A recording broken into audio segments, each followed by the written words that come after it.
আসসালামু আলাইকুম প্রিয় ভাইয়া ও আপুরা। এই ভিডিওতে আমরা সপ্তম শ্রেণীর ইসলাম শিক্ষা বইয়ের ২২, ২৩ এবং ২৪ পৃষ্ঠার অনুশীলনীর যেই প্রশ্নগুলো আছে সেগুলোর উত্তর নিয়ে আলোচনা করব। আমাদের আগের ভিডিওটিতে নান্নু কমেন্ট করেছে, থ্যাঙ্কস, ওয়েলকাম নান্নু। ২২ পৃষ্ঠার অনুশীলনীর প্রথম যে কোয়েশ্চেনটা বহু নির্বাচনীতে আছে সেটা হলো মহান আল্লাহকে একক সত্তা হিসেবে বিশ্বাস করাকে কি বলে? এটা হলো গ, তাওহিদ। এরপর দ্বিতীয় কোয়েশ্চেনটা হলো শিরকের মাধ্যমে মানুষ, এটার অ্যান্সার হবে খ, ১ ও ৩, অর্থাৎ আল্লাহ ছাড়া অন্য কিছুর ইবাদত করে এবং অন্য সৃষ্টির কাছে মাথা নত করে।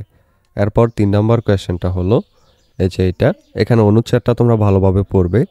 সাকিবের এ কাজটি কিসের শামিল? এটা হবে ক, কুফরির। এরপর দ্বিতীয় কোয়েশ্চেনটা হলো সামির বোঝানোর বিষয়টি হচ্ছে, এটার অ্যান্সার হবে খ, ২ নম্বর ইমানি দায়িত্ব পালন।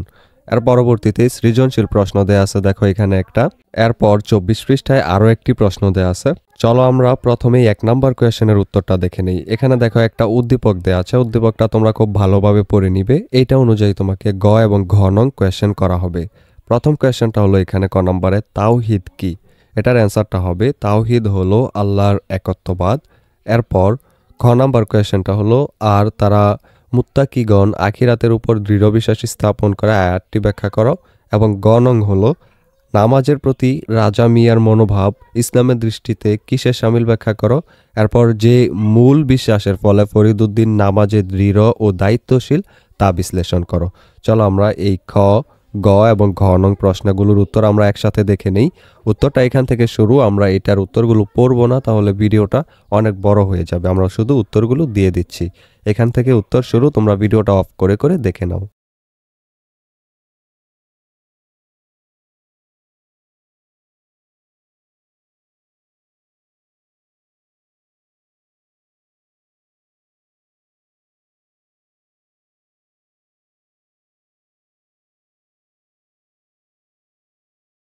প্রথম প্রশ্নের উত্তরগুলো এই পর্যন্তই। এবার চলো আমরা ২ নং প্রশ্নের উত্তরগুলো দেখে নিই।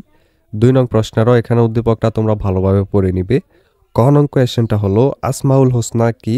এর অ্যান্সার আমরা লিখব আসমাউল হোসনা অর্থ সুন্দর নামসমূহ। আল্লাহ তাআলার গুণবাচক নামসমূহকেই আসমাউল হোসনা বলা হয়।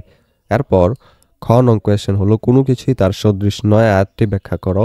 এরপর গ নং হলো আল্লাহর যে গুণের ভয়ে বিচারপতি জাকারিয়া সাহেব ভীত থাকেন তা ব্যাখ্যা করো। এবং ঘ হলো আল্লাহু সাবুরুন গুণের সাথে বিচারকের গুণের সম্পর্ক বিশ্লেষণ করো। চলো আমরা এই খ, গ এবং ঘ নং প্রশ্ন তিনটার উত্তর একসাথে দেখে নেই। উত্তরগুলো এখান থেকে শুরু, তোমরা ভিডিওটা পজ করে করে দেখে নাও।